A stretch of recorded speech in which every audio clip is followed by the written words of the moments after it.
अखिलेश यादव जी के पास बढ़िया ऑप्शन है कि किसी जाति के साथ किसी के साथ भी खेल सकते हैं। तो आपने देखा होगा सारे मुस्लिम नेताओं को खत्म कर दिया, कोई भी एक मुस्लिम नेता का नाम बता दे नहीं है। लेकिन हाँ, ब्राह्मण नेता भी नहीं, ब्राह्मण में माता प्रसाद पांडे जी को छोड़ दीजिए तो हमें कोई ब्राह्मण नेता भी नजर नहीं आता जो कहीं ना कहीं जो प्रतिनिधित्व करता हो समाजवादी पार्टी का। तो अपर कास्ट के साथ इनके साथ एक तरह से मामला गड़बड़ है। और बनिया हो, ब्राह्मण की से बात करें, परशुराम जयंती मनाने की बात हो रही है, इसमें से 2-3% भी वोट अंदर कर लेते हैं तो बीजेपी की प्रॉब्लम हो सकती है। लेकिन समाजवादी के पास मुसलमान वोट इंटैक्ट है, 1-2% छटता है तो उसको फर्क नहीं पड़ता क्योंकि कहीं ना कहीं दूसरे वोटर से वो कवर कर ले। तो बहुत लंबी स्ट्रेटजी प्लानिंग है और हमें लगता है कि स्ट्रेटजी में काफी सक्सेसफुल है। समीर जी ने परिवारवाद की बात करा, हम बहुत ज्यादा उस पर बात नहीं करेंगे क्योंकि इनकी बड़ी लंबी लिस्ट है, लेकिन दो लोगों की बात कर लेंगे। माननीय योगी आदित्यनाथ जी महाराज भी परिवारवाद के ही उपज है। पूजनीय अवैधनाथ जी महाराज के उत्तराधिकारी के रूप में वह चुनाव जीते, उत्तराखंड से आए थे, कौन से गोरखपुर के लिए जाकर के उन्होंने संघर्ष किया था, उनका राजनीतिक इतिहास रहा, वो भी तो उत्तराधिकारी के रूप में आए और वो चुनाव जीते थे। राजनाथ सिंह जी को ले लीजिए, उनका परिवार, खैर परिवारवाद में नहीं है। हाँ, इन्होंने एक चीज कहा कि हमने बड़ा काम किया। हाँ, किया है।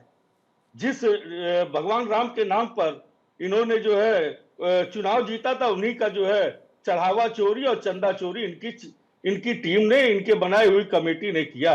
हम तो जाएंगे, विकास के विजन को लेकर के जाएंगे। समीर सिंह जी जानते हैं लखनऊ को भी, हम लखनऊ की बात करते हैं।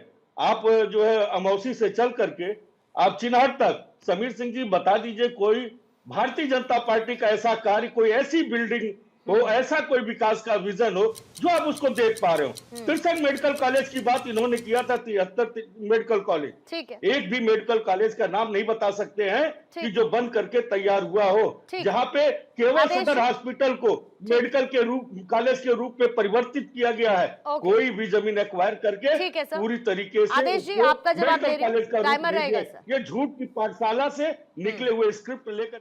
ठीक है सर।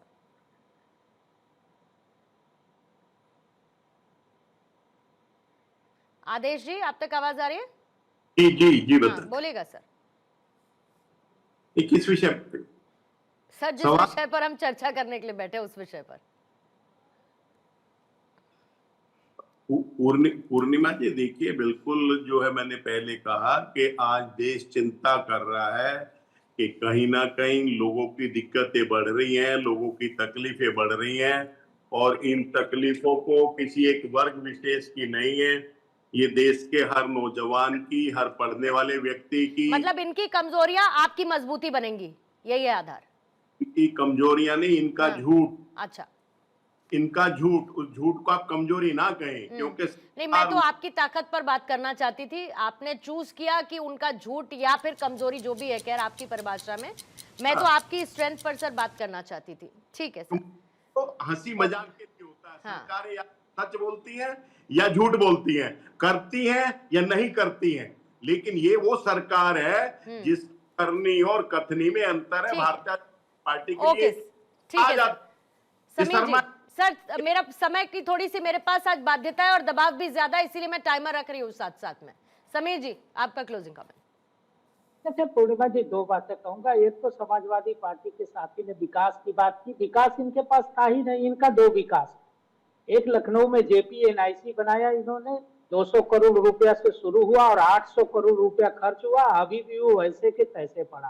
गोमती रिवर फ्रंट में जांच चल रही है और जितनी भी भ्रष्टाचार की योजनाएं, अखिलेश जी की सरकार में भ्रष्टाचार को देखते हुए योजना बनाई गई, हमारी सरकार में काम को देखते। ग्रीन कॉरिडोर लखनऊ के अंदर, लखनऊ की दशा बदल दी।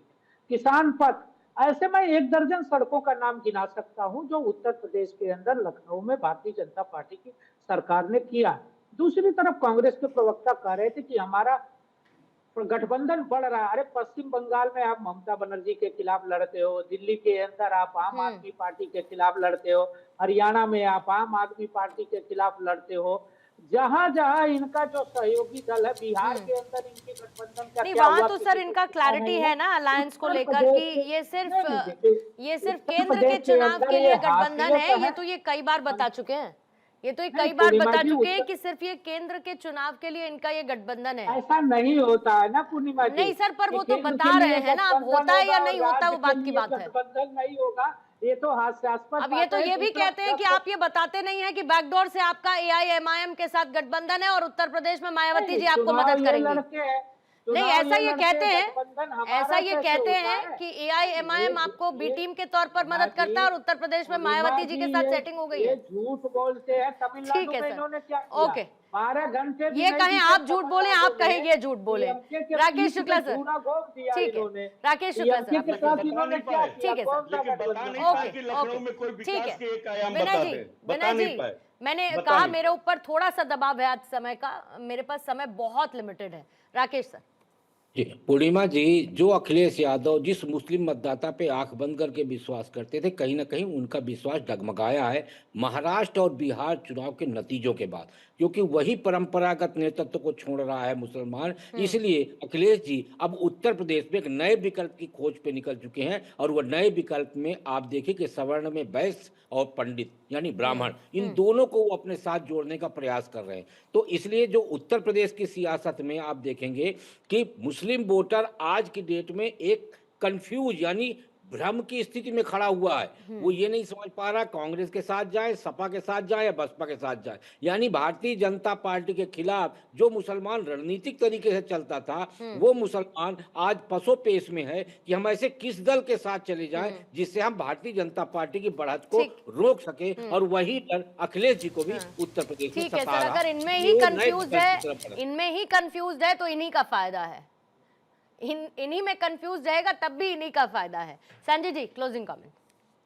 अब देखिए, जहाँ तक बात हो रही थी मुस्लिम वोटर्स की, तो मुस्लिम वोटर्स, मैं थोड़ा राकेश भाई साहब की बात से इतर मतलब विचार हमारे, मुस्लिम कभी कंफ्यूज नहीं था पूर्णिमा। मुस्लिम बहुत क्लियर, उसका ऑब्जेक्टिव है बीजेपी को हराना, चाहे वो समाजवादी पार्टी हो, एआईएम हो, चाहे वो कांग्रेस हो, चाहे संजय राणा पार्टी कल खोल दे, पूर्णिमा मिश्रा पार्टी खोल दे, किसी के साथ भी जा सकता है। उसका ऑब्जेक्टिव बहुत क्लियर, एक तरफा। दूसरा भी हम सुन रहे थे विकास। देखिए, जब कभी कभी समाजवादी पार्टी विजन की बात करते हैं, स्पेलिंग नहीं पूछूंगा तो खैर आता नहीं, जाने दीजिए, उसका नहीं जाते हैं। विजन की बात पूछते हैं, उनका विजन यही है, दंगा, चोरी, डकैती, कब्जा, बलात्कार, महिलाओं से छेड़खानी, ये उनका विजन होता है। ठीक अब है। पूछ रहे थे मेडिकल कॉलेज कितना, 2017 तक 41 मेडिकल कॉलेज था, 81 हो गए।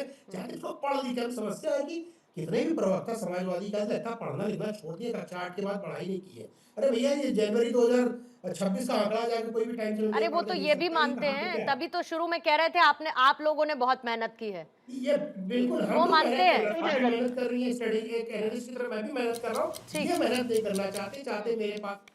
ठीक है सर, इतना तो तय है कि देखिए एक कहीं ना कहीं एक एक्सपेरिमेंट सोशल इंजीनियरिंग को लेकर तो इस बार अखिलेश यादव कर रहे हैं। अब वो एक्सपेरिमेंट कितना सफल होता है या ट्रेडिशनल वोट बैंक में बेचैनी पैदा करता है, ये तो चुनाव के लिहाज से और उसी समय खैर ज्यादा क्लियर हो पाएगा।